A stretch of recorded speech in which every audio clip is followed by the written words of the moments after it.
आपने 10th class में arithmetic progression पढ़ा हुआ है, ठीक है, एपी पढ़ा है एपी पढ़ा है, चलो ठीक है।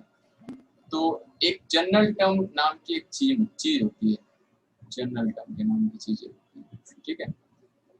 मैंने मान लीजिए लिख दिया यहाँ पर 1 का स्क्वायर, 2 का स्क्वायर, 3 का 1 का स्क्वायर, 2 का स्क्वायर, 3 का स्क्वायर, 4 का स्क्वायर, 5 का स्क्वायर।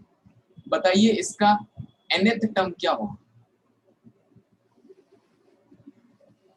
nth टर्म क्या होगा? एपी नहीं लगाइए यहाँ पर। nth टर्म मतलब ऐसे बताइए कि जिसमें n की वैल्यू में 1 रखूं तो ये मिल जाए, 2 रखूं तो ये मिल जाए, 3 रखूं तो ये मिल जाए। बताइए, पता है यार आपको, है ना, सिंपल है, बताइए। a+n-1d। नहीं, एपी नहीं लगाओ, एपी नहीं है। देखो जनरल टर्म क्या होता है, जनरल टर्म क्या होता है, n की वैल्यू में 1 रखूं तो मुझे फर्स्ट टर्म मिल जाए, n की वैल्यू में 2 रखूं तो मुझे सेकंड टर्म मिल जाए। तो इसमें देख के बताइए कि क्या चीज, देखो इसको क्या मैं nth term n a power n ऐसे लिख सकता हूँ, देखो n का स्क्वायर लिख सकता हूँ क्या? देखो अगर मैं 1 रखूं तो ये मिल जाएगा सर, है ना। a1 कितना आ जाएगा, 1 स्क्वायर आ जाएगा। a2 निकालूंगा तो कितना आ जाएगा, 2 स्क्वायर आ जाएगा। a3 निकालूंगा तो कितना आ जाएगा, 3 स्क्वायर आ जाएगा, है ना। तो इससे मिल जाएगा आपको। तो ये क्या है, जनरल टर्म है, इसी को x बोलते हैं सेट में, जनरली, है ना। जनरली मतलब क्या है, देखिए एग्जांपल्स मैं आपको बताता हूँ। जैसे मान लीजिए एक सेट लिखा हुआ है, सेट लिखा हुआ है, ठीक है। सेट आपने मान लो यही मान लिया, 1 का स्क्वायर, 2 का स्क्वायर, 3 का स्क्वायर, 4 का स्क्वायर, 5 का स्क्वायर, ठीक है। और ये इनफाइनाइट तक गया हुआ है। आपसे बोला कि इसको सेट बिल्डर फॉर्म में लिखिए, तो इतना तो लिख दिया आपने, x सच दैट। x क्या है, तो x क्या है, ये सारी वैल्यूज को x रिप्रेजेंट कर रहा है। x क्या है, इसमें से कुछ भी हो सकता है, इसमें से कुछ भी है। तो इन सारी वैल्यूज को रिप्रेजेंट करने का एक तरीका है ना। तो देखो ये सारी, तो ये क्या बोल रहा है कि all those values, और ये हम जानते हैं क्या है, such that, all those values such that। अब बताइए इन सारी वैल्यूज की एक कॉमन प्रॉपर्टी क्या है कि जो x है ये नेचुरल नंबर का स्क्वायर है। क्या ये सारे नंबर नेचुरल नंबर के स्क्वायर हैं, दिख रहे हैं सबको, है ना। ये सारे नंबर क्या है, नेचुरल नंबर के स्क्वायर हैं। तो x क्या है, नेचुरल नंबर का स्क्वायर है। तो मतलब क्या है कि आप दुनिया के वो सारे नंबर ले लीजिए, है ना। तो ये नंबर, कैसे नंबर लेने हैं, ये क्या है, आपका एक वेरिएबल है। ये एक वेरिएबल है जो इन सारी वैल्यूज को रिप्रेजेंट करता है, ठीक है। ये एक वेरिएबल है जो इन सारी वैल्यूज को रिप्रेजेंट करता है। इनकी वैल्यूज कैसे आएंगी, यहाँ से आएंगी। तो ये क्या बोल रहा है कि आप वो वैल्यू लो जो नेचुरल नंबर के स्क्वायर है। अच्छा, नेचुरल नंबर का स्क्वायर करना है तो पहले मैंने 1 रखा, तो x की वैल्यू कितनी हो गई, 1 स्क्वायर हो गई, तो पहला टर्म आ गया। और फिर n की वैल्यू 2 रखी तो दूसरी वैल्यू 2 स्क्वायर आ गया, फिर 3 रखेंगे 3 स्क्वायर आ जाएगा। और फिर इसी तरह से रखते जाओगे आप, तो आपको कितना रखना है, 3-4 वैल्यूज आप रख के दिखा दो, और फिर यहाँ डॉट डॉट डॉट। बताइए अभी समझ में आया क्या, x क्या रिप्रेजेंट करता है? आ गया सर, आ गया। हाँ, तो x क्या रिप्रेजेंट करता है, किसी भी सेट के सारे एलिमेंट्स को एज अ वेरिएबल रिप्रेजेंट करता है x, ठीक है, एज अ वेरिएबल रिप्रेजेंट करता है x। तो आगे बढ़ते हैं, हम अपनी कहानी को आगे बढ़ाते हैं। कहानी क्या थी, सेट की कहानी थी, जो जॉर्ज कैंटर ने डिस्कवर किया था, है ना, 1800 के अराउंड, कि सेट क्या होता है, एक तरह का कलेक्शन होता है, वेल डिफाइंड होना चाहिए, है ना। अब उसमें हमने देख लिया कि उसको मैथमेटिकली लिखने के 2 तरीके होते हैं जो हमने कल पढ़े थे। सबसे पहला होता है रोस्टर फॉर्म और दूसरा होता है set builder form. Roster form के और भी नाम होते हैं जो मैंने आपको बताए थे। रोस्टर फॉर्म के क्या क्या नाम होते हैं, एक तो लिस्ट फॉर्म बोलते हैं और एक टैबुलर फॉर्म बोलते हैं, तीनों नाम ही बहुत इंपॉर्टेंट है। उसके बाद हमने देखा था set builder form. Set builder form के भी 2 नाम होते हैं, एक तो सेट बिल्डर फॉर्म होता है और दूसरा क्या नाम होता है, रूल मेथड सर। हाँ, रूल मेथड, है ना। एनडीए में क्वेश्चन आया हुआ है भाई, बाजार में बैठ के पढ़ रहे हैं। हाँ, तो रूल मेथड के नाम से एनडीए में क्वेश्चन आया हुआ है, तो उसको याद रखें ना, जो एनडीए लिखने वाले हैं, और मेंस भी याद रखें। एडवांस में से क्वेश्चन उतने नहीं आते हैं, ठीक है। आगे बढ़ते हैं। तो अभी हम देखेंगे टाइप्स ऑफ सेट। भाई कलेक्शन तो हो गया, कई तरह के कलेक्शन हो सकते हैं। तो टाइप्स ऑफ सेट, तो हेडिंग डाल लीजिए टाइप्स ऑफ सेट, हमारा आज का टॉपिक है। और टाइप्स ऑफ सेट में स्पेशली 6 टाइप्स हैं जो आप देखने वाले हो, और भी बहुत सारी है बट 6 मेन टाइप्स हैं। तो सबसे पहली चीज है ना, सबसे इंपॉर्टेंट, सबसे पावरफुल नंबर कौन सा होता है बताइए? जितने भी हमारे पास नंबर्स हैं 0 से लेकर 9 तक में, सबसे अमेजिंग और सबसे कंफ्यूजिंग, सबसे बिल्डरिंग नंबर कौन सा है? 0 सर। 0 है ना। तो इसी तरह से सबसे पहले सेट आता है हमारा empty set. Empty set, empty set, empty set क्या होता है? ठीक है, तो ये देखते हैं एम्प्टी सेट। तो यहाँ से जैसे हमें यहीं से समझ में आ रहा है, एम्प्टी सेट मतलब a set with no elements. एक ऐसा सेट बनाया जिसके अंदर कुछ भी नहीं आया, उसको बोल देते हैं एम्प्टी सेट। इसके और भी नाम होते हैं, इसको बोलते हैं नल सेट, है ना, या फिर वॉइड सेट। तो तीनों नाम ही पता होने चाहिए।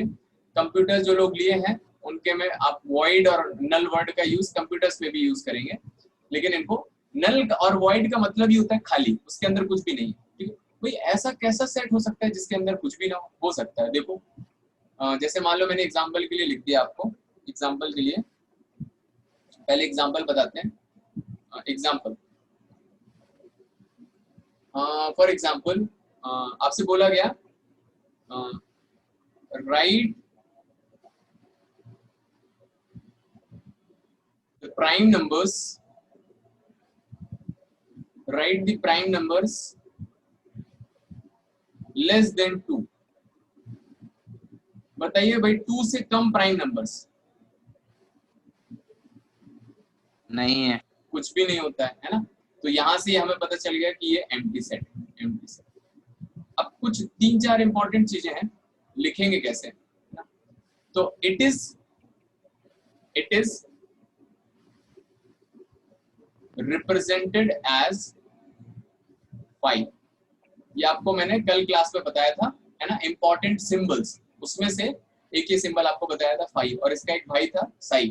तो साई नहीं यूज होता है, 5 यूज होता है।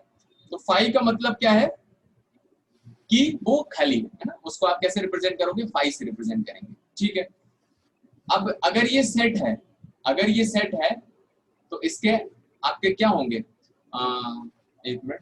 तो अगर ये सेट है, इस सेट को अगर मैं ए बोलता हूँ, ऊपर वाला जो सेट लिखा हुआ है एम्प्टी सेट है, तो मैं ऐसे लिख सकता हूँ a इज इक्वल्स टू 5, है ना, a इज इक्वल्स टू 5 लिखता हूँ। ठीक है, मेरे ख्याल से भी कोई नया आया है शायद। तो हाँ सुमित, कुछ पूछ रहे हो क्या आप?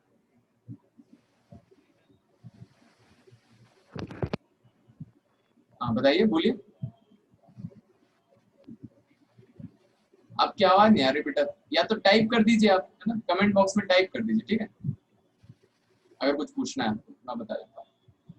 हाँ देखिए, तो मैं ये बता रहा था कि जो एम्प्टी सेट है वो क्या होता है? 5 हो जाता है, 5 हो जाता है। और इस तरह से आप लिख देते हो कोई भी सेट अगर खाली है। ठीक है, अब अगर ये सेट है तो इसको आप रोस्टर और रोस्टर फॉर्म में और सेट बिल्डर फॉर्म में लिख पाओगे।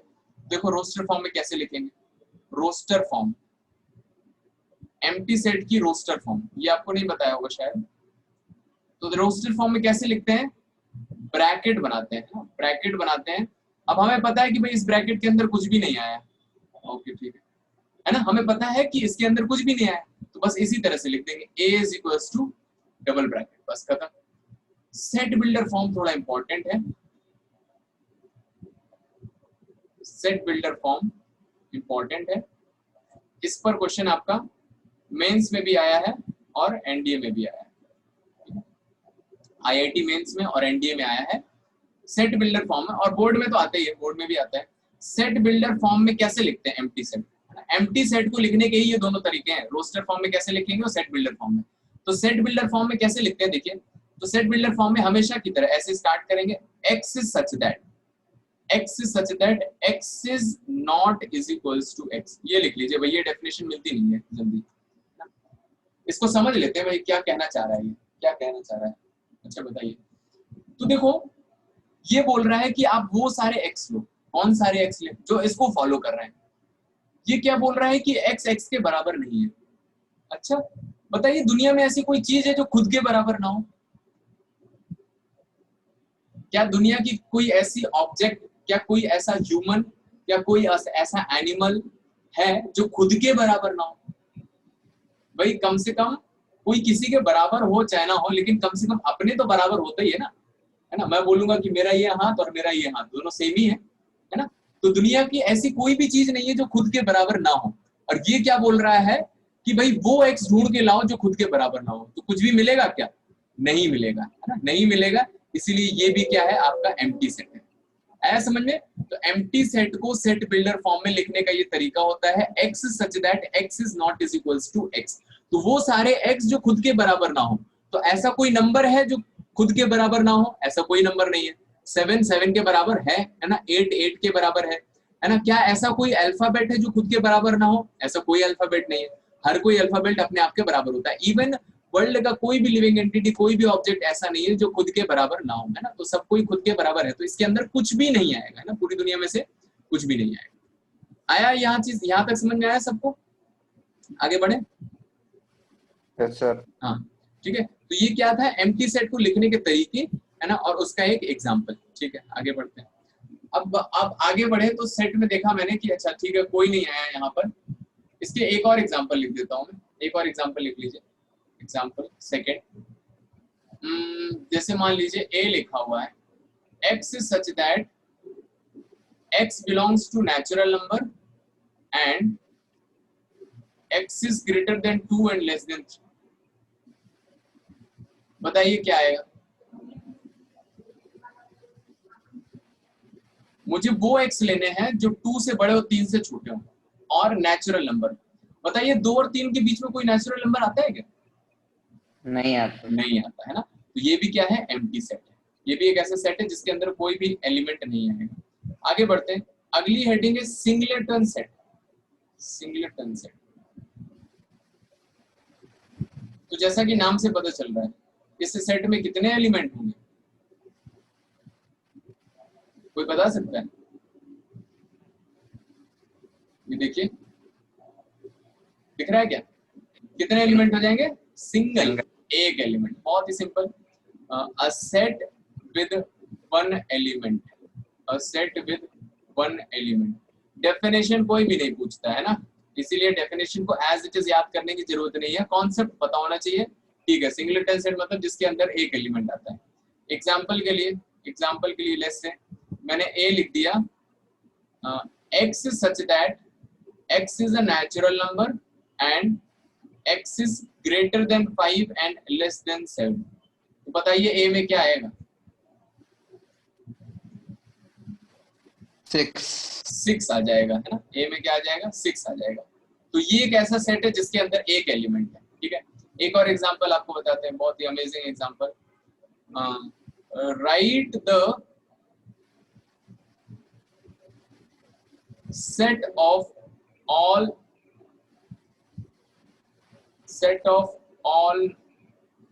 suns available for earth।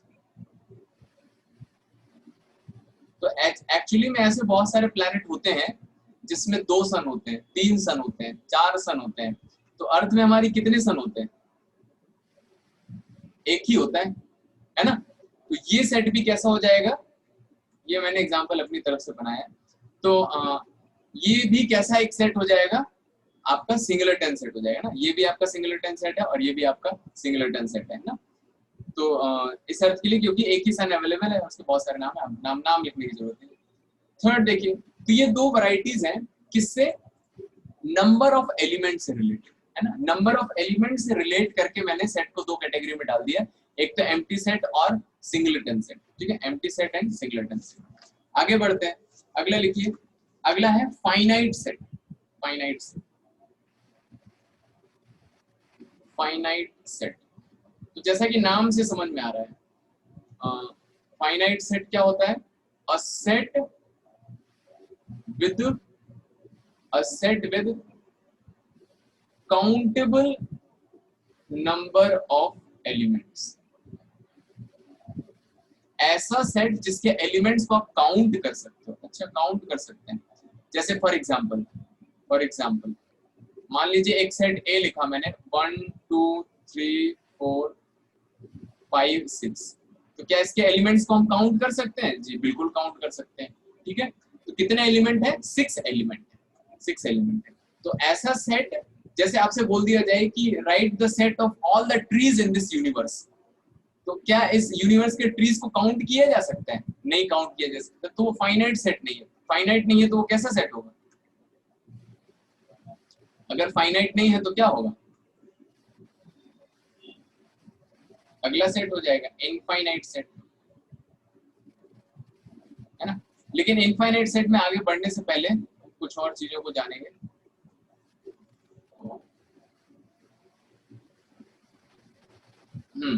तो देखिए, तो फाइनाइट सेट है, तो यहाँ पर एक बहुत ही इंपॉर्टेंट चीज आती है, ये हेडिंग डाल लीजिए आप, कार्डिनल नंबर। मैथ्स ही पढ़ा रहा हूं मैं, बायो में नहीं जा रहा हूँ। नाम बायो जैसा लग रहा हो, कार्डिनल नंबर तो बायो जैसा दिखता है, बायो नहीं है। कार्डिनल नंबर क्या होता है? Number of elements in the set. तो किसी भी एक सेट में कितने एलिमेंट प्रेजेंट हैं उसको बोलते हैं कार्डिनल नंबर। कैसे लिखा जाता है? Written as n of a, ऐसे लिखा जाता है। n और जो सेट लिखा होता है उसको ब्रैकेट में कर देते हैं। तो ऊपर मुझे दिख रहा है कि नंबर ऑफ एलिमेंट कितने हैं? 6 है, तो इस तरह से लिख दिया जाएगा। इसका एक एग्जांपल बता देते हैं। जैसे मान लीजिए मैंने एक बी सेट लिखा और उसके अंदर एलिमेंट है a e i o u, ठीक है। तो इसके लिए कार्डिनल नंबर मैं लिखूंगा number of elements in B. कितना आ जाएगा यहाँ से? कार्डिनल नंबर कितना आ जाएगा? Number of element in set B is equals to, कितने एलिमेंट दिख रहे हैं? 5, है ना। हाँ, तो बोलते जाइए तो अच्छा रहेगा। ठीक है, तो ये समझ में आ गया भाई। फाइनाइट सेट मतलब कि जिसके नंबर ऑफ एलिमेंट्स को आप काउंट कर सकते हैं उसको बोलते हैं फाइनाइट सेट। ठीक है, सेकंड आता है, और जितने काउंट करके आते हैं, है ना, जितने एलिमेंट, उसको क्या बोलते हैं? Cardinal number.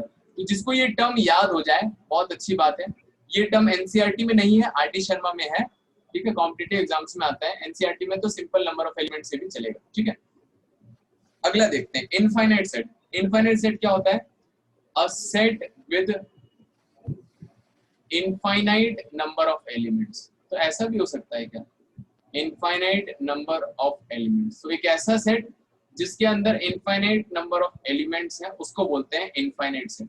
तो ऐसा कैसे हो जाएगा कि उसके अंदर इनफाइनाइट एलिमेंट्स हो सकता है? जैसे मान लीजिए एग्जांपल मैंने लिखा set of all natural numbers. तो सबसे इजीएस्ट एग्जांपल, है ना। तो सारे नेचुरल नंबर का एक सेट मैंने बना दिया, 1 2 3 4 से लेकर भाई कहीं नहीं रोक सकते, है ना। तो इसमें कितने एलिमेंट्स हैं? इनफाइनाइट। तो इसके नंबर ऑफ ए को नहीं लिखते हैं, वैसे तो इनफाइनाइट आएगा, लेकिन ये एक सिंबल है, ये एक नंबर नहीं है, तो इस पर कैलकुलेशन नहीं होता है। तो एन ऑफ ए इसके लिए डिफाइंड नहीं होता है ना। नंबर ऑफ एलिमेंट किसके लिए निकालते हैं? फाइनाइट सेट के लिए निकालते हैं। ठीक है, यहाँ तक किसी को कोई दिक्कत है तो बताइए, नहीं तो फिर आगे बढ़ते हैं। साथ साथ में नोट करते जाइएगा, है ना।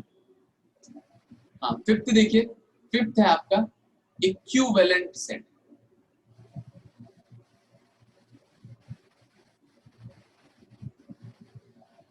इक्विवेलेंट सेट क्या होता है? इक्विवेलेंट सेट, हाँ देखिए, तो एग्जांपल से आपको बताता हूं मैं, एग्जांपल से, फिर उसके बाद उसकी डेफिनेशन लिख लेंगे। ठीक है, तो एग्जांपल देखिए, जैसे मान लीजिए एक सेट ए लिखा हुआ है जिसके अंदर 2 4 6 8 10 ये 5 नंबर हैं। एक सेट बी लिखा है जिसके अंदर ए ई आई ओ यू है। तो दिख रहा होगा यहाँ से कि number of elements in set A, कितने number of elements? 5। Number of elements in set B, कितने एलिमेंट्स हैं? 5। तो देखिए, ऐसे दो सेट जिसमें नंबर ऑफ एलिमेंट्स सेम हो लेकिन उसके अंदर के एलिमेंट सेम ना हो, उसको बोलते हैं इक्विवेलेंट सेट। तो इसमें लिख लीजिए इक्विवेलेंट सेट क्या होता है? Two sets having same number of elements.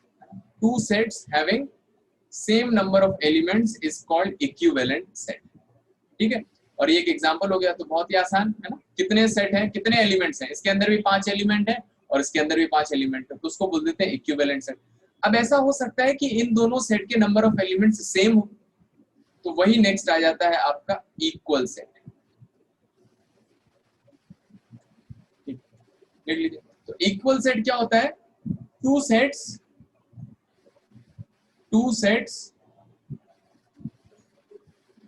which are exactly same, दो सेट जो एग्जैक्टली सेम है। जैसे एग्जांपल के लिए मैंने एक सेट x लिखा, मैंने 1 2 3 4 5, ठीक है, और एक सेट y लिखा, y कैसे लिखा? लेट्स से 2 1 3 5 4, ठीक है। क्या ये दोनों सेट सेम है कि अलग अलग? सेम है। सेम है ना? तो मैंने आपको बताया था पहली क्लास में कि अनऑर्डर्ड होता है। ऐसा नहीं है कि आपने अगर इनके ऑर्डर चेंज कर दिए तो सेट अलग अलग हो जाएंगे, है ना? तो नंबर ऑफ एलिमेंट्स भी सेम है और उसके अंदर के एलिमेंट भी सेम है, तो इसको बोल देते हैं इक्वल सेट, ठीक है। तो आई होप सो यहाँ तक सबको समझ में आया होगा। तो ये आपके टाइप्स ऑफ सेट है, 6 टाइप्स ऑफ सेट, इसको आप नोट कर लीजिए। 6 टाइप्स ऑफ सेट है। कौन कौन से सेट हो गए? सबसे पहला है आपका, सबसे इंपॉर्टेंट है एम्प्टी सेट, है ना? इससे काफी क्वेश्चन आ जाते हैं। एम्प्टी सेट, फिर सिंगलटन सेट, फिर फाइनाइट सेट, फिर इनफाइनाइट सेट, इक्विवेलेंट सेट और फिर लास्ट में इक्वल सेट, ठीक है। ओके, तो आगे बढ़ते हैं, ठीक है। हाँ, लिख लिया होगा सबने। अगली हेडिंग डालिए, सबसेट। लिख लिया ना? कोई लिख तो नहीं रहा है? तो बता देना, मैं ऊपर कर दूंगा अगर कोई लिख रहा है। सबसेट्स, तो ये अगला टॉपिक है सबसेट। सबसेट क्या होता है? तो देखिए, जैसे मैंने आपको एग्जांपल बताया, जैसे मान लो फॉर एग्जांपल कि आपके पास 10 पेन है, ठीक है। आप मार्केट गए और आपने 10 नए पेन खरीदे, ठीक है। 10 नए पेन खरीदे और आपने दोस्त को दिखाए, तो उसके पास एक भी पेन नहीं है। तो बताइए क्या बोलेगा वो? आपके पास 10 पेन है, उसके पास एक भी नहीं है, तो क्या बोलेगा वो?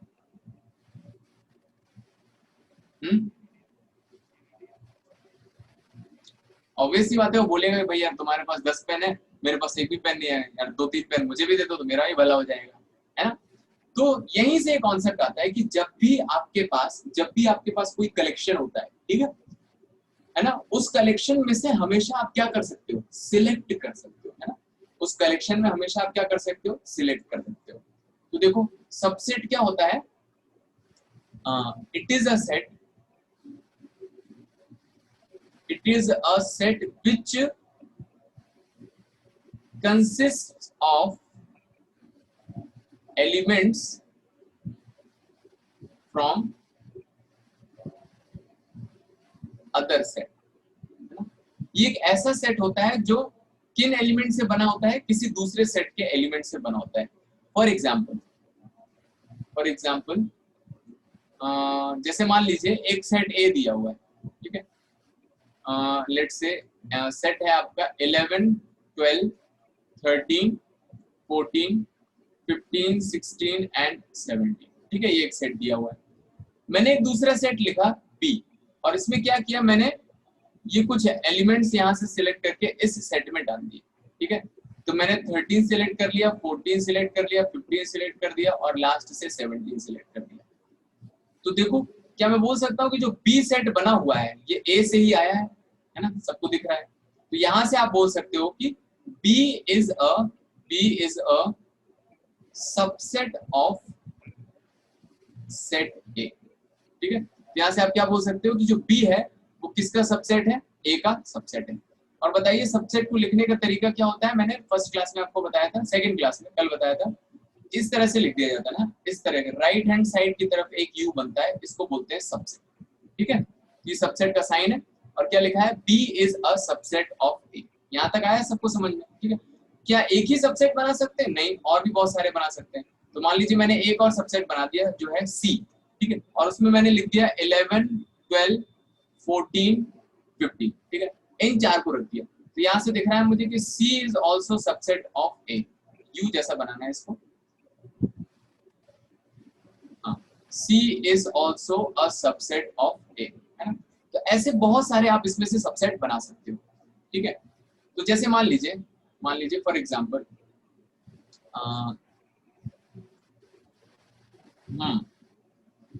टोटल कितने सबसेट बनेंगे ये हम देखेंगे। हाँ, जैसे मान लीजिए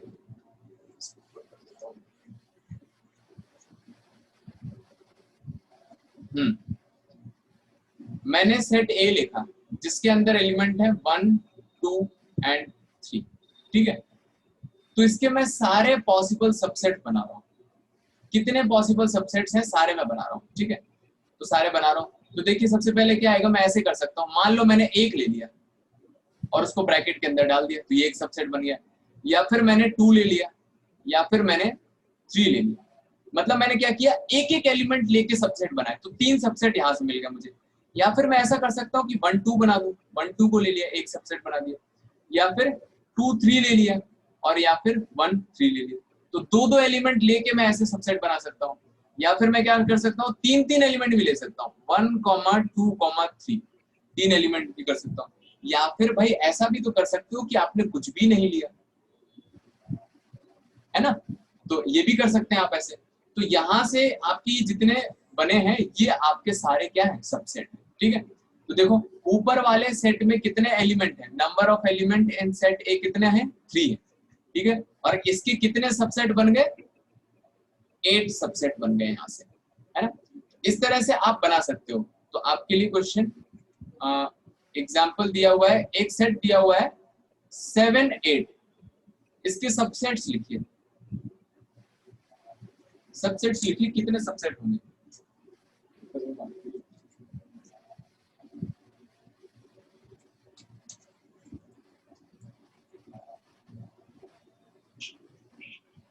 बताइए भाई कितने सबसेट होंगे। 7 होगा सर, 8 होगा, 7 8 होगा और 5 होगा। हाँ 7 होगा, 8 होगा, और 7 8 होगा। 7 8 होगा और 5 होगा, है ना। तो 4 सबसेट यहाँ पे बन जाएंगे। इस तरह से आप कोई भी सेट दिया हुआ उसके सारे सबसेट लिख सकते हो इस तरह से। तो सबसे पहला तो 5 लिखोगे, कुछ भी नहीं लिया, एक एक एलिमेंट को सिलेक्ट करके बना दीजिए, फिर दो दो एलिमेंट को सिलेक्ट करके बना दीजिए, फिर 3 3 एलिमेंट को सिलेक्ट करके बना दीजिए। इस तरह से जितने एलिमेंट है वहां से बना सकते हो, ठीक है। तो यहाँ समझ में आ गया होगा।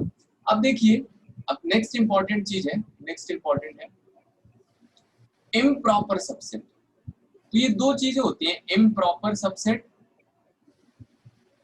Improper subset, and next is proper subset. Improper subset and proper subset. तो क्या होता है improper subset and proper subset. Proper,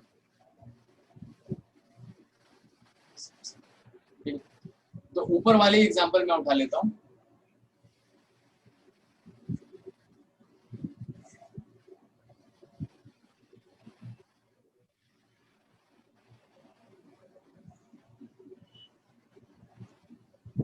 देखिए, तो देखो जब भी आपने जैसे मान लो अपने फ्रेंड को पेन दिखा है ना, 4 पेन दिखा है, आपने 10 पेन दिखा है, तो 2 इम्प्रॉपर तरीके हैं जिस तरह से वो बिहेव कर सकता है।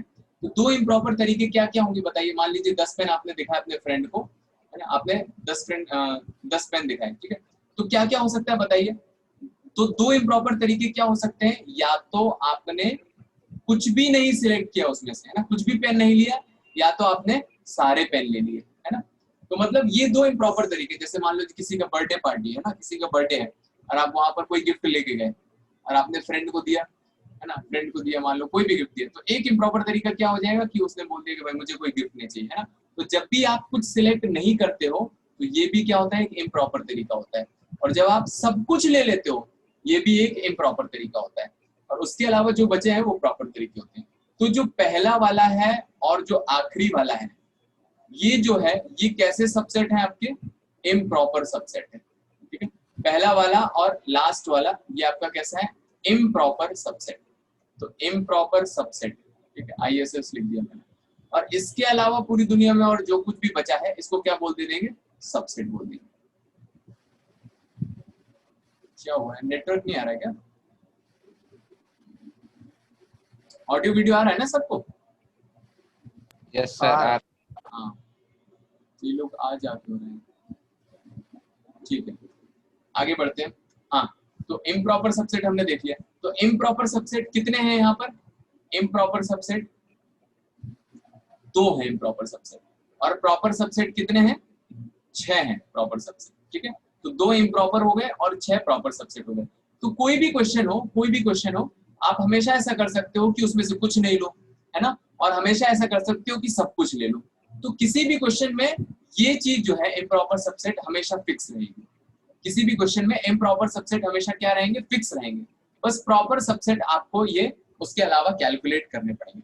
तो अब हम कैलकुलेट करने वाले हैं कि टोटल नंबर ऑफ सबसेट कितने होते हैं। तो ये एक फॉर्मूला है, लिख लीजिए, total number of subsets. Total number of subsets कितने होते हैं, 2 पावर n होते हैं। 2 पावर n क्या है देखिए, तो जैसे मैंने बताया था आपको कि अगर किसी सेट में 3 एलिमेंट है, किसी सेट में अगर 3 एलिमेंट है तो उसके कितने सबसेट बन रहे हैं, 8। मतलब ये 2 पावर 3 लिखा हुआ है ना, 2 पावर 3 इज इक्वल्स टू 8 लिखा हुआ है। तो अगर किसी एलिमेंट में किसी सेट में अगर 3 एलिमेंट है तो उसके कितने सबसेट बन रहे हैं, 8 सबसेट बन रहे हैं, ठीक है। और यहाँ पर देखा था हमने कि अगर किसी सेट में 2 एलिमेंट है, जैसे सेकेंड वाले एग्जाम्पल में 2 एलिमेंट है, तो अगर 2 एलिमेंट है तो कितने सबसेट बन रहे हैं, 4 सबसेट बन रहे हैं, मतलब 2 पावर 2। तो अगर देखिए, तो यहाँ से हमें ये फॉर्मूला मिल जाता है, अगर 2 एलिमेंट है तो 2 पावर 2 सबसेट बन रहे हैं, 3 एलिमेंट है तो 2 पावर 3 सबसेट बन रहे हैं, 4 एलिमेंट है तो 2 पावर 4 एलिमेंट बनेंगे, और 1 एलिमेंट है तो 2 पावर 1 सबसेट बनेंगे। तो बताइए n एलिमेंट्स हैं अगर, तो कितने सबसेट बन जाएंगे, 2 पावर n बन जाएंगे, ठीक है। तो ये इसका प्रूफ था, इसको याद करना है आपको, है ना, बहुत ही इंपॉर्टेंट चीज है, आपके रिलेशंस फंक्शंस में भी काम आएगी और अभी सेट में भी क्वेश्चंस निकालने के लिए काम आएगा, ठीक है। तो अगर किसी भी सेट में n एलिमेंट्स हैं तो उनके कितने सबसेट होते हैं, 2 पावर n सबसेट होते हैं। बताइए यहाँ तक सबको समझ में आया, ठीक है, ओके, है ना। तो किसी सेट में n एलिमेंट्स हैं तो वहां पर कितने सबसेट होते हैं, उसके 2 पावर n सबसेट होते हैं, ठीक है। तो अभी तक हमने ये पढ़ लिया, टाइप्स ऑफ सेट पढ़ लिया, और सबसेट में देखा सबसेट क्या होता है, किसी भी सेट के कितने नंबर ऑफ आप एलिमेंट्स को सिलेक्ट कर लीजिए, उसको बोल देते हैं सबसेट, ठीक है। और सबसेट भी 2 तरह के होते हैं, improper subset and proper subset. Improper subset क्या होता है, पहला वाला और आखिरी वाला, तो 2 रहते हैं, 2 इम्प्रॉपर सबसेट हर क्वेश्चन में आएंगे, वो हमेशा फिक्स रहते हैं। और प्रॉपर सबसेट उसके अलावा जितने बचे वो इम्प्रॉपर सबसेट है। तो बताइए question, find number of subsets of, तो पहला सेट दिया है 1 2 3 9, दूसरा सेट है AEIOU, इसके कितने सबसेट होंगे वो आपको बताना है। Also how many are proper और इम्प्रॉपर, ये भी आपको बताना है कि कितने प्रॉपर सबसेट होंगे, कितने इम्प्रॉपर सबसेट होंगे। तो बताइए भाई, अगर सेट ए में 4 एलिमेंट है तो कितने सबसेट हो जाएंगे यहाँ से, 16 हो जाएंगे ना, 2 पावर 4 16 हो जाएंगे। और अगर 5 एलिमेंट है तो कितने हो जाएंगे, 2 पावर 5 मतलब 32 हो जाएंगे। तो बताइए कि इस 16 में से कितने इम्प्रॉपर सबसेट होंगे और कितने प्रॉपर सबसेट होंगे, 2 इम्प्रॉपर सबसेट। हाँ, और इसके अलावा कितने बचे, 14 बचे इम्प्रॉपर सबसेट। इसी तरह से 32 में देखेंगे तो 2 इम्प्रॉपर सबसेट होंगे और 30 प्रॉपर सबसेट, ठीक है, ओके। तो मेरे ख्याल से ये वाला टॉपिक आपको समझ में आ गया होगा, ठीक है। आगे बढ़े, अगली हेडिंग लिखिए। तो ये हमने सबसेट के बारे में काफी कुछ देख लिया, इम्प्रॉपर प्रॉपर सबसेट कितने सबसेट होते हैं और कैसे निकाले जाते हैं, ठीक है। हाँ, अगली हेडिंग लिखिए, intervals as subsets of R, intervals as subsets of R, intervals as subsets of R, ये क्या है, ये बहुत इंपॉर्टेंट टॉपिक है, ये आपका आगे बहुत ज्यादा यूज हुआ है, काफी यूज हुआ है ना, 12th में भी यूज होता है आपका ये टॉपिक, और 11th में तो है ही, इस चैप्टर में तो है ही है, आगे भी बहुत कुछ यूज हुआ है ना, बहुत सारे ट्रिग्नोमेट्री में आएगा ये, और आपका लीनियर इनइक्वालिटी में आएगा, प्रोबेबिलिटी में, हर जगह आ जाएगा ये, है ना। तो देखिए, intervals as subset of R, तो ये क्या होता है, तो 3 तरह के इंटरवल होते हैं, ठीक है, 3 तरह के इंटरवल, क्या क्या इंटरवल होते हैं। सबसे पहला होता है, लिखिए, सबसे फर्स्ट है क्लोज्ड इंटरवल, सबसे पहला है क्लोज्ड इंटरवल।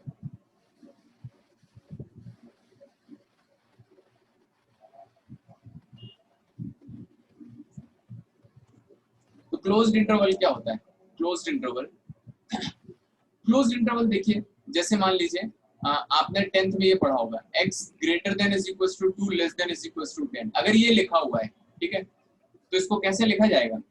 ये यहाँ से समझ में आ रहा है कि मुझे x कहाँ से कहाँ तक है, 2 से लेकर 10 तक। अच्छा बताइए 2 से 10 के बीच में कितने नंबर है? 8। कितने? 8 नंबर है 2 से 10 के बीच में। अच्छा 3 4 5 6 7 8 9 7। 7। अच्छा 7 नंबर है। क्यों यहाँ पर 3.5 नहीं है क्या? है ना, है ना। तो मैं यहाँ पर नंबर्स की बात कर रहा हूँ, नेचुरल नंबर की बात नहीं कर रहा हूँ, है ना। तो इसके बीच में कितने नंबर हो गए? इनफाइनाइट नंबर है ना। 2 से 10 के बीच में इनफाइनाइट नंबर है। तो इसको लिखने का तरीका देखिए ऐसे होता है, x बिलोंग्स टू 2 से 10 इस तरह से लिख दिया जाता है, और यहाँ पर स्क्वायर ब्रैकेट लगा दिया जाता है ना। स्क्वायर ब्रैकेट का मतलब क्या है कि जब भी मान लीजिए ऐसे लिखा हुआ है, ये लिखा हुआ है, तो आपको स्मॉल ब्रैकेट से इसको रिप्लेस करना है, ठीक है। और अगर मान लो इक्वल का साइन लग गया कहीं पर, इक्वल का साइन लग गया, तो आपको क्या करना है, वहां पर स्क्वायर ब्रैकेट लगाना है। तो जहां जहां पर इक्वल का साइन लगा है वहां स्क्वायर ब्रैकेट, जहां जहां पर आपको इक्वल का साइन नहीं लगाया वहां पर क्या लगाते हैं, स्मॉल ब्रैकेट। इसको बोलते हैं क्लोज्ड इंटरवल। क्लोज्ड इंटरवल क्यों बोल रहे हैं? क्योंकि ये लेफ्ट से भी क्लोज्ड है और राइट से भी क्लोज्ड है। क्लोज्ड का मतलब 2 कहीं भाग नहीं सकता है, 10 भी कहीं भाग नहीं सकता है। तो 2 भी है इसके आंसर में और 10 भी इसके आंसर में, ठीक है। अगला है ओपन इंटरवल। ओपन इंटरवल क्या होता है? ओपन इंटरवल तो देखिए, तो कहीं पर भी इक्वल का साइन ना लगा हो उसको बोलते हैं ओपन इंटरवल। जैसे x greater than 2 less than 10, ठीक है। तो देखो यहाँ से x 2 भी नहीं है और यहाँ पर x 10 भी नहीं है, ठीक है। अच्छा यहाँ पर 2 और 10 भी आपको कैलकुलेट करना चाहिए। अगर आप वैसे निकाल रहे थे ना कितने नंबर हैं, अगर आप ऐसे निकाल रहे थे कितने नंबर हैं, तो यहाँ पर आपको 2 और 10 दोनों कैलकुलेट करना चाहिए। तो यहाँ पर 2 भी आएगा और 10 भी आएगा। हाँ तो देखिए यहाँ से 2 से 10 तक जाना है आपको, और 2 नहीं है 10 नहीं है, तो इसको कैसे लिखेंगे? x belongs to small bracket के अंदर 2 और 10, ठीक है। सिंपल सी चीज याद रखें, जहां पर आपको ऐसा इक्वल साइन दिख जाए वहां पर क्या लगा दें? क्लोज्ड इंटरवल लगा दें, है ना, स्क्वायर ब्रैकेट लगा दें। जहां पर इक्वल के साइन ना दिखे वहां पर क्या लगा दें? स्मॉल ब्रैकेट लगा दें। थर्ड देखते हैं यहाँ पर, तो क्लोज्ड इंटरवल, ओपन इंटरवल। अगला हेडिंग है सेमी क्लोज्ड। सेमी क्लोज्ड या फिर इसको सेमी ओपन भी बोलते हैं, सेमी ओपन इंटरवल।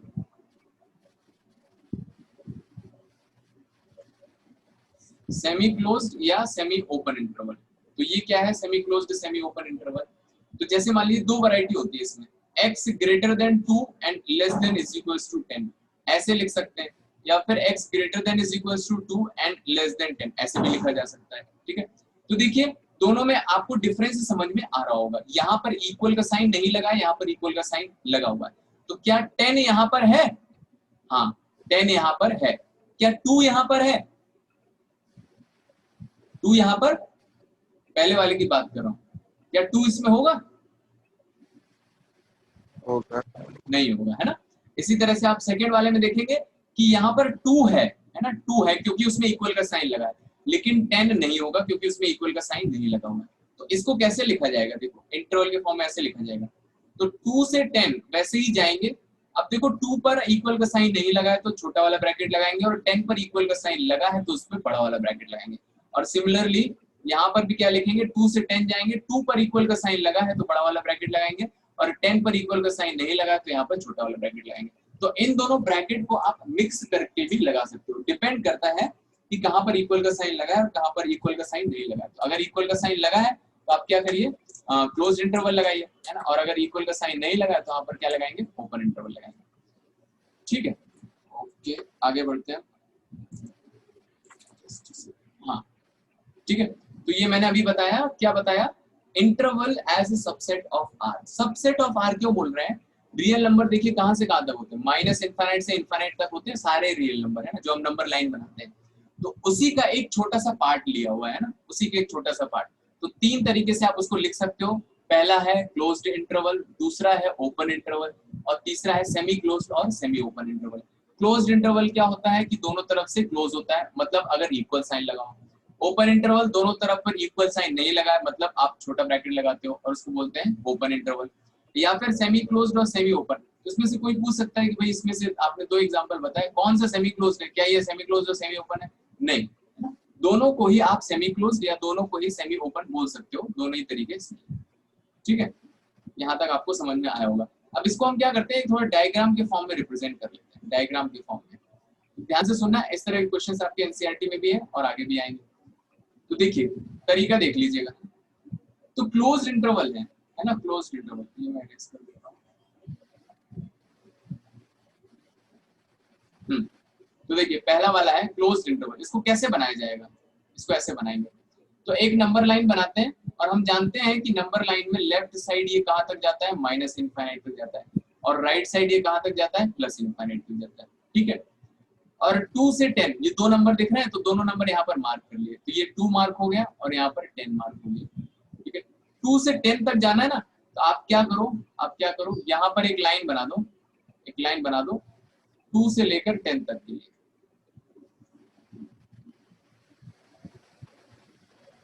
टू से लेकर 10 तक की इस तरह से बनाना कि वो थोड़ा क्लियरली दिखे, है ना। अब एक और चीज देख लीजिए, एक और चीज, जैसे यहाँ पर 2 जो है ये इंक्लूडेड था, क्या इंक्लूडेड था, है ना। तो दो कॉन्सेप्ट आते हैं, एक तो होता है डॉट और दूसरा होता है होल, डॉट एंड होल। ठीक है, इसका कॉन्सेप्ट क्या है ये बताता हूं मैं आपको पहले। तो देखिए ये कॉन्सेप्ट है डॉट और होल का, इसको पहले देख लेते हैं। तो डॉट और होल का मतलब क्या है, डॉट को ऐसे लिखा जाता है कि डॉट को एक बड़ा सा ऐसे डॉट लगा दिया जाता है, भरा रहता है, और होल को ऐसे बनाया जाता है। ठीक है, मतलब क्या है, मतलब ये है, डॉट का मतलब है कि इंक्लूडेड और होल का मतलब है नॉट इंक्लूडेड। इसका मतलब ये है कि अगर किसी नंबर को इंक्लूड किया गया है तो वहां पर क्या लगाएंगे, डॉट लगाएंगे, और किसी नंबर को इंक्लूड नहीं किया गया है वहां पर क्या लगाएंगे, होल लगाएंगे। ठीक है, तो इस वाले क्वेश्चन में देखेंगे आप, पहला वाला जो हम ड्रॉ कर रहे थे, क्या 2 इस इंटरवल में है, क्या 2 इस इंटरवल में सबको दिख रहा है ना, दिख रहा होगा, है ना। 2 पर इक्वल का साइन लगा हुआ है, तो यहाँ पर 2 पर क्या लगाएंगे, ऐसे डॉट लगा देंगे, और 10 पर भी इक्वल का साइन लगा हुआ है, तो वहां पर क्या लगा देंगे, डॉट लगा देंगे। ठीक है, आया होगा समझ में। नेक्स्ट वाला देखिए, नेक्स्ट है हाँ,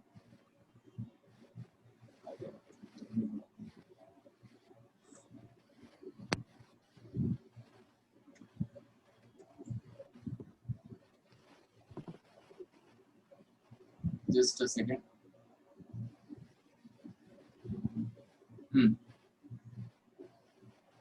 देखिए तो ये आ गया माइनस इनफाइनाइट और ये आ गया प्लस इनफाइनाइट, और 2 मार्क कर लिया एंड 10 मार्क कर लिया। 2 10 के एग्जांपल से मैं आपको यहाँ पर बता रहा हूँ। अब देखिए, तो 2 से 10 तो मैंने एज इट इज बना दिया, जैसे बनाते हैं हम 2 से लेकर 10 तक एज इट इज लाइन बना दी हमने, हर क्वेश्चन में ऐसे बन जाएगा, है ना। अब देखिए क्या यहाँ पर 2 इंक्लूडेड है, क्या दिख रहा है, 2 इंक्लूडेड यहाँ पर नहीं है ना। 2 नहीं है तो 2 पर क्या आएगा, 2 नहीं है तो 2 पर डॉट आएगा।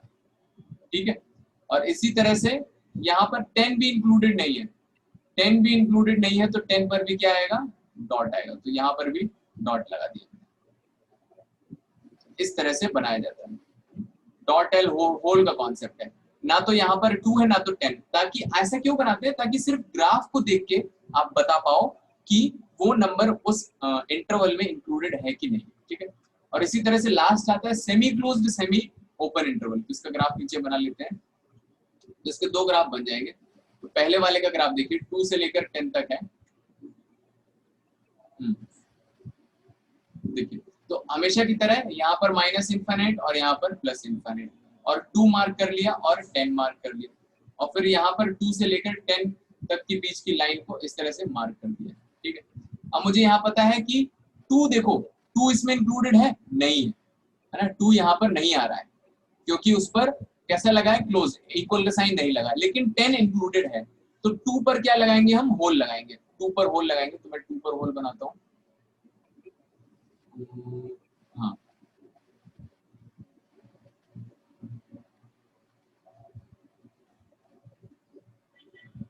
हाँ, तो देखिए 2 पर क्या आ गया, होल आ गया, और 10 पर क्या आ गया, डॉट आ गया। ठीक है, 2 पर होल और 10 पर डॉट, क्योंकि 2 इंक्लूडेड नहीं था बल्कि 10 इंक्लूडेड था। अब सेकेंड वाला देखिए 2 से 10 तक उसी तरह से ये बन जाएगा आपका माइनस इनफाइनाइट, और ये बन जाएगा प्लस इनफाइनाइट, और ये 2 है और यहाँ पर 10 है। अब 2 से 10 के लिए फिर से यहाँ पर मार्क कर दिया आपने, लेट्स से मार्क कर दिया मैंने 2 से लेकर 10 तक। इस तरह से मार्क करना है कि थोड़ी अलग सी लाइन दिखे। अब यहाँ पर मुझे दिख रहा है क्या, यहाँ पर 2 इंक्लूडेड है, हाँ 2 आ रहा है यहाँ पर, इसलिए उस पर इक्वल साइन लगा, लेकिन यहाँ पर 10 इंक्लूडेड नहीं है। ठीक है, तो मैं क्या करूंगा, 2 इंक्लूडेड है तो यहाँ पर सॉलिड लाइन आ गई, और 10 इंक्लूडेड नहीं है तो वहां पर क्या करेंगे, होल जैसा आएगा। ठीक है, तो यहाँ पर आपका 10 इंक्लूडेड नहीं। तो ये डायग्राम के फॉर्म में रिप्रेजेंट करने का तरीका था। ठीक है, किसी भी इंटरवल को डायग्राम के फॉर्म में कैसे रिप्रेजेंट करेंगे, ये सारे तरीके थे, है ना। अब इसको क्या आप सेट के फॉर्म में लिख सकते हो क्या, सेट के फॉर्म में नहीं लिखा जा सकता। जैसे मान लीजिए आपने बोल दिया भाई इसको सेट के फॉर्म में लिखिए, ऐसे क्यों लिख रहे हैं, मान लो 2 से 10 के बीच के नंबर लिखने, तो मैंने अभी आपको जैसे बताया कि 2 से 10 के बीच में कितने नंबर है, इनफाइनाइट नंबर है, तो आप स्टार्ट तो कर पाओगे लेकिन खत्म करोगे बीच में क्या लिखोगे, है ना, तो वो समझ में नहीं आएगा। इसलिए इसको हम सेट के फॉर्म में नहीं लिखते, इसको कैसे फॉर्म में लिखते हैं, इंटरवल के फॉर्म में लिखते हैं। ओके, तो अभी आपका अगला टॉपिक यहाँ से स्टार्ट होता है जिसको हम कल स्टार्ट करेंगे। ठीक है, तो समझ में आया आज की क्लास में हमने क्या क्या पढ़ लिया, टाइप्स ऑफ सेट पढ़ लिए, और क्या क्या तरह के सेट्स होते हैं, और ये हमने इंटरवल्स देख लिया, closed interval, open interval, semi close, semi open interval, और उसके सबकी डायग्राम देखी। तो अभी आप क्या कर सकते हो, एनसीईआरटी से जो आपकी 1.1 एक्सरसाइज और 1.2 एक्सरसाइज लगा लीजिएगा। ठीक है, इसमें से जो भी डाउट्स हो उसको हम कल क्लियर कर लेंगे। ठीक है, तो आप मुझे बता दीजिएगा, तो मैं वो डाउट्स पहले क्लियर कर दूंगा और फिर इसके बाद उस टॉपिक को हम आगे बढ़ाएंगे। ओके, अभी आपकी थोड़ी देर में नेक्स्ट क्लास स्टार्ट होगी। ठीक है, थैंक यू वेरी मच।